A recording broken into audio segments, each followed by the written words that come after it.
दिशाहीन हो चुका है। अब तो सोने से पहले हमारे अंदर अगर कुछ जाता है तो वो तो बस एक ही चीज जाती है, सोने से पहले। कितने लोगों से कहते हैं भाई सोने से पहले मत करो, बोले अब दिन भर तो रिलैक्स हुए हैं, अब तो कम से कम करने दो। किया उसने वही है दिन भर, लेकिन रात को जब रिलैक्स होते हैं, हम लोग भी आते हैं उसकी चपेट में, ऐसा नहीं है कि हम उसकी चपेट से बच रहे हुए हैं, लेकिन बचना जो चाहता है वो कम से कम बच तो सकता है। सोने से पहले आपके अंदर क्या जा रहा है ये इतना महत्वपूर्ण है कि आप सोच नहीं सकते। एक बहन से हम बात कर रहे थे तो वो कह रही थी कि रात को डिप्रेशन होता है, नींद नहीं आती है, तो मोबाइल देखते हैं हम। नींद इसलिए नहीं आ रही है क्योंकि अंदर कचरा भरा है, और मोबाइल देखने से कचरा बढ़ेगा, कम नहीं होगा।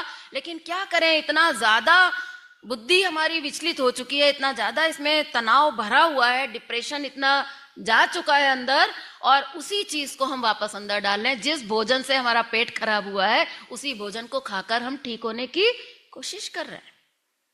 इसलिए कोशिश करें हम लोग, धीरे धीरे होगा, लेकिन सोने से पहले हम अपने अंदर क्या लेकर सो रहे हैं। अगर आप अच्छी चीज लेकर सोएंगे तो शांत नींद आएगी, आपको गहरी नींद आएगी।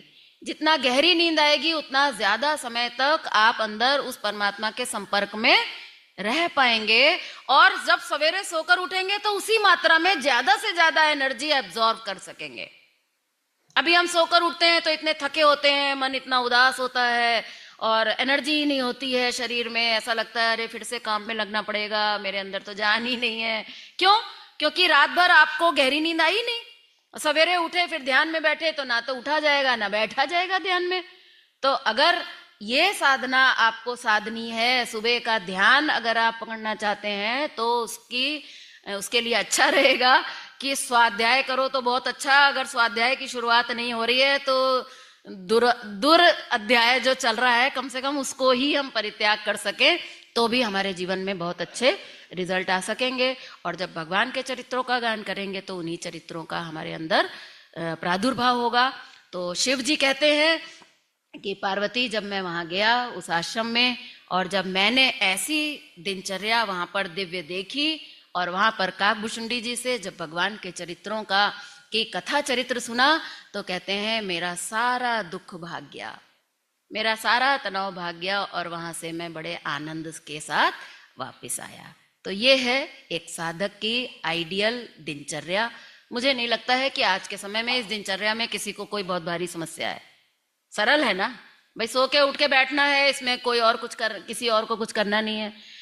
नाम जप में जरूर एक कह सकते हैं, हो सकता है कि आपके घर में मौल ना लगे या आपको कुछ ना लग सकता है, कुछ कठिन करके देखें, प्रयास करें। नहीं बैठकर माला पे नहीं कर सकते तो कोशिश करें 5 मिनट जहां भी आप हैं वहीं पर आप थोड़ा सा नाम जप कर लें, इस निरूपण के साथ में, उस जानकारी के साथ में। और दिन भर काम आप कर रहे हैं, इसमें दूसरे से कोई मतलब नहीं है, किस भाव से कर रहे हैं किस भाव से नहीं कर रहे हैं ये तो केवल आपके ऊपर ही डिपेंड करता है।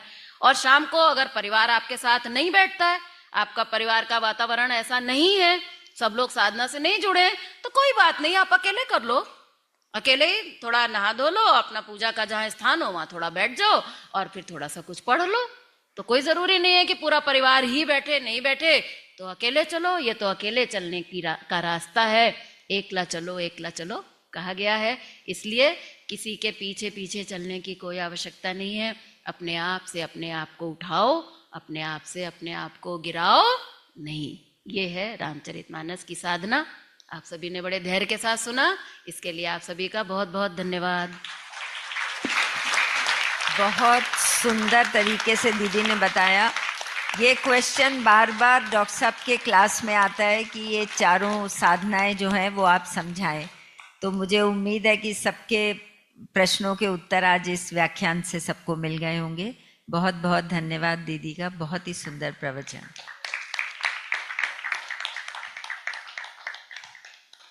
मेरे नाथ, आप अपनी सुधामयी वीडियो चलाना। अच्छा अच्छा, सॉरी, ठीक है। हाँ, आपका था ना इसलिए।